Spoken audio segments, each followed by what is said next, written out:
In 1926, Michio Kushi was born in Japan at about the same time that George Osawa, still known as Yukikazu Sakurazawa, first began to publish his magazine for Shoku Yokai. Michio was a bright student who excelled in law and political science at Tokyo University, the most prominent university in Japan. Coming of age during the maelstrom of World War II, young Michio was deeply disturbed by the destruction of Nagasaki and Hiroshima. Horrified by the loss of life and devastation that came in the wake of war, he decided to commit the rest of his life to the attainment of world peace. While studying in Tokyo, Michio was introduced to the lifelong pacifist Osawa, who took him under his wing. He encouraged Michio to travel to the United States to promote macrobiotic philosophy. George took it really to the nth degree and challenged Michio to think about, if we are what we eat, could what we eat create a more peaceful world, both environmentally, from a humanitarian standpoint, and from a physiological standpoint? So Michio started thinking and really started embracing the idea. The young Kushi transferred from Tokyo University to Columbia University to pursue an advanced degree. It was while living in New York that he began studying the progressive ideas of thinkers across many disciplines. Eager to begin his self-appointed peacemaking mission, he sought the counsel of such notable geniuses as Albert Einstein, Thomas Mann and Upton Sinclair, hoping they could shed light on the secret of putting an end to war for all time. Osawa and Kushi were as intent on spreading their macrobiotic vision as they were in attaining world peace. So they mapped out a shrewd strategy. Osawa instructed his two key disciples, Hermann Ohara and Michio Kushi, to teach macrobiotics on different coasts. So Michio goes to the East Coast and Hermann goes to the West Coast.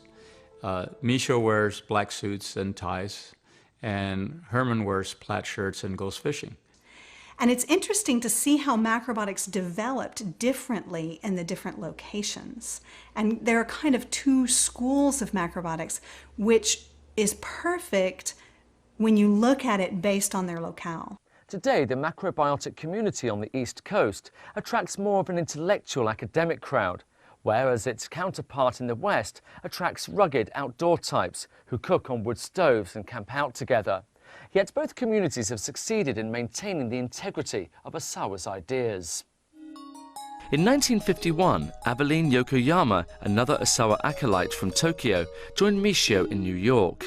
They soon married and moved to Boston to teach macrobiotics and establish a natural foods distribution company.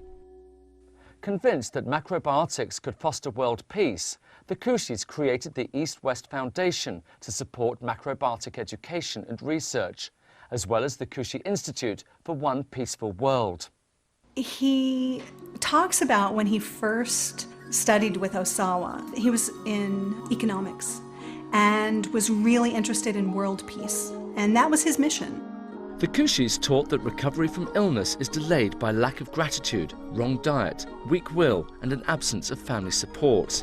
They also believed in maintaining a cheerful attitude even when angry, sad, or anxious, a view modern psychologists might disdain.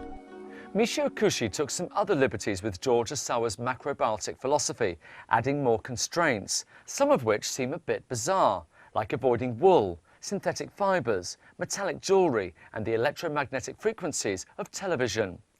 Though the macrobiotic belief system has certainly held its ground in the United States, finding solid scientific evidence that justifies such extreme restrictions is another matter. It's about delicious, beautiful, fun food. I was diagnosed with cancer.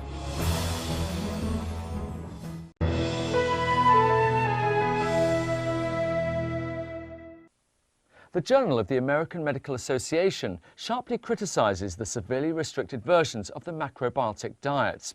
The journal said that over a protracted period of time, its strict limitations can lead to scurvy, anemia, emaciation, and even loss of kidney function due to reduced fluid intake. Yet there are those who follow a macrobiotic diet successfully and scoff at these concerns. So where exactly does the truth lie? Of course, you're going to die with a brown rice diet if you don't change it, but it's a great way to fast. Gets you clear thinking, get all kinds of energy.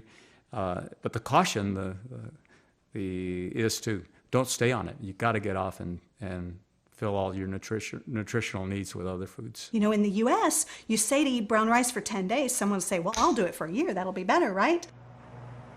As it turns out, a macrobiotic diet affords a great deal of flexibility in terms of food choices and nutritional value.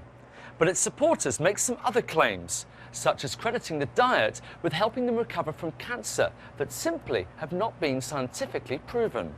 Many people see it as the cancer prevention diet, or the cancer healing diet, or that bland brown rice diet. I think the biggest misconception in macrobiotics is that it's about brown rice and miso soup. And it's not. It's about delicious, beautiful, fun food that's as simple or as decadent as you need it to be, based on your condition. There are persistent stories of cancer patients who have recovered, and a number of them believe macrobiotics played an important role. I was diagnosed with cancer. When you get that kind of phone call, everything happens really quickly. One day I got the phone call, next week I'm having surgery, and the next week I'm in the chemotherapy room. Well-known side effects of chemotherapy include nausea and suppressed appetite. Many cancer patients lose excessive amounts of weight as a result. It's really important what you put in your body, and especially for me at that time, because when I was hungry, which wasn't often, I was reaching for the most caloric and fattening foods I could find, such as milkshakes and French fries and anything that would fill me up and just give me calories and fat. But I wasn't considering, you know, what those foods were offering me: no nutrients and no energy and no vitality. While medical professionals stress the importance of a healthy diet to help withstand the negative effects of aggressive cancer treatments, few oncologists go as far as to advocate macrobiotics as a healing diet. However, oncologist Dr. Keith Block of Chicago incorporates a semi-vegetarian diet with many similarities to macrobiotics. The diet stresses grains, vegetables, fruit and legumes, and his treatment protocols also include conventional cancer treatments and psychosocial counseling. Though he doesn't advocate a severely restricted macrobiotic diet, he acknowledges the striking similarities between macrobiotics and his nutritional plan. He feels his plan's value lies in its emphasis on low-fat intake, high fiber, complex carbohydrates, and moderate amounts of protein, all hallmarks of a macrobiotic meal plan. So I started moving towards more the whole foods, the whole grains, you know, just incorporating more fruits and vegetables into my life, and it really made an impact in my treatment. And I'm 6 years cancer-free, so. My experience in macrobiotics is only 25 years. So it's not a long time. On the other hand, it's long enough to know that I've seen people that have encountered catastrophic illnesses get well. In the early 1980s, a conventional American medical doctor by the name of Anthony Satellaro wrote a book entitled Recalled by Life that provided a fascinating account of his amazing recovery from metastatic prostate cancer. He was given a dismal prognosis by his physicians, but chose to go ahead with conventional cancer treatments. In desperation, Dr. Satellaro switched to a macrobiotic diet and subsequently lived a completely normal life for another 7 years. Because Dr. Satellaro wasn't part of a clinical trial, the scientific community weren't entirely convinced. They were impressed by his lengthy remission and quality of life, but they also wondered if his temporary recovery resulted from the foods he ate or whether other lifestyle factors were involved. When people are willing to make a jump to natural, whole, organic, local and seasonal foods, they're also making many other changes in their lives. The scientists who stepped forward to prove a macrobiotic diet can cure cancer will no doubt be biting off more than they can chew. But it is possible to find some pretty convincing evidence that a low-fat, high-fiber, largely plant-based diet can offer a wide variety of health benefits. That transition time will vary from person to person. The easiest way to incorporate macrobiotics would be to start slowly.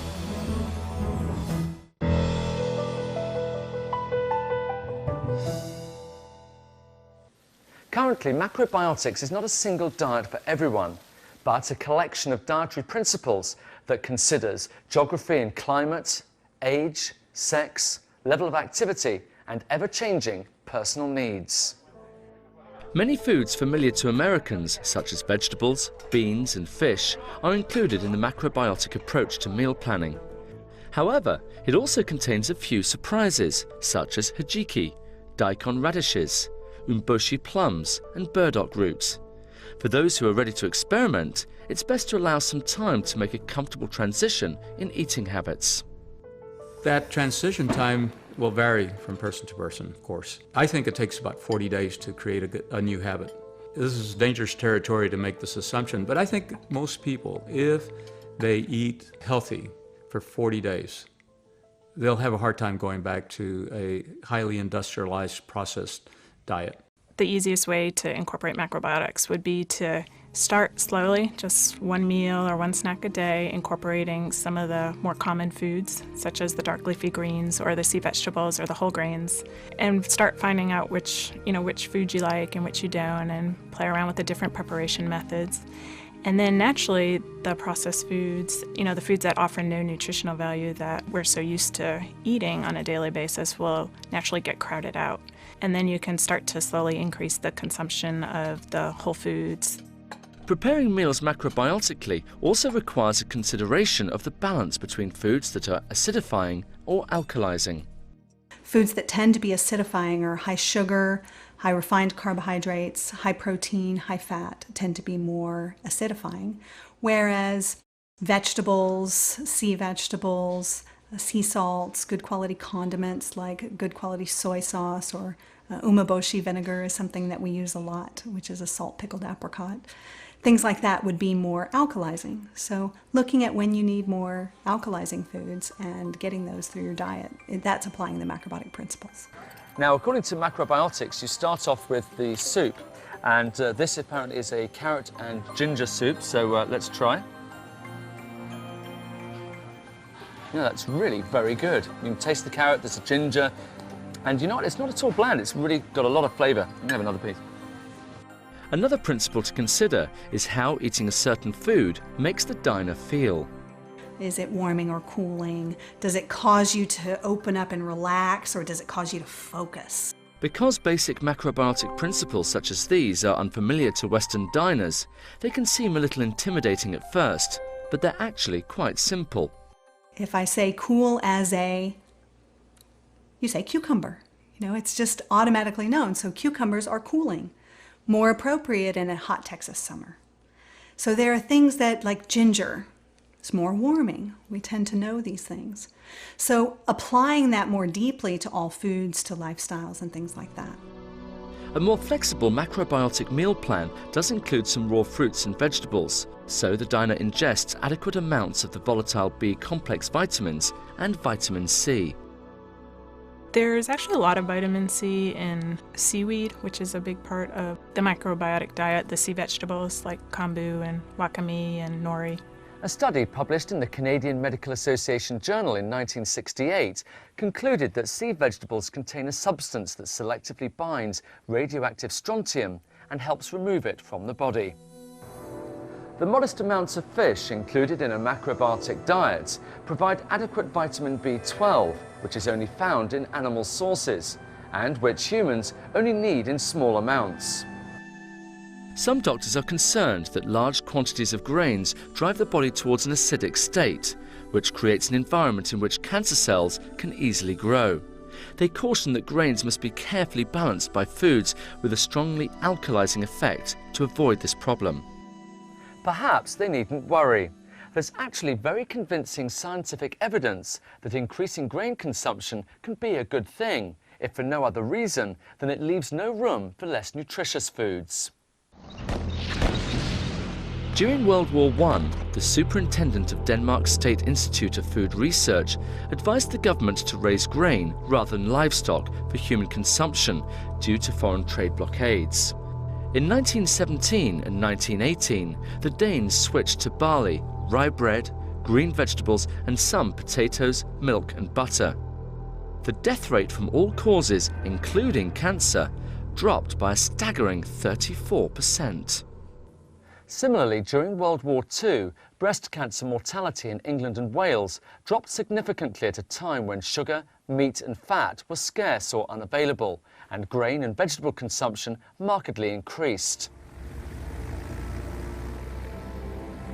Some practitioners claim that miso, a highly valued macrobiotic food, pulls radioactive toxins from the body. Based on the experience in 1945 of Dr. Tatsuhiro Akizuki. He was located a mile from the center of the Nagasaki atomic bomb blast, and he later fed his staff a strict macrobiotic diet that included large quantities of miso. They survived while others in the vicinity, as well as much further away, succumbed to radiation sickness. Miso is a fermented soy food made from cooked soybeans and cultured grains such as rice or barley, salt, water, and the edible aspergillus mold known as koji, which is also used to make sake and soy sauce. When they distill it or they ferment it, the miso is the thicker part of the soybean that goes to the bottom of the barrel. The top part is the soy sauce. These studies and anecdotes certainly suggest that a macrobiotic diet could be on the right track, and some research exists to support certain aspects of the more flexible approach to macrobiotics. However, a vast archive of randomized clinical trials does not.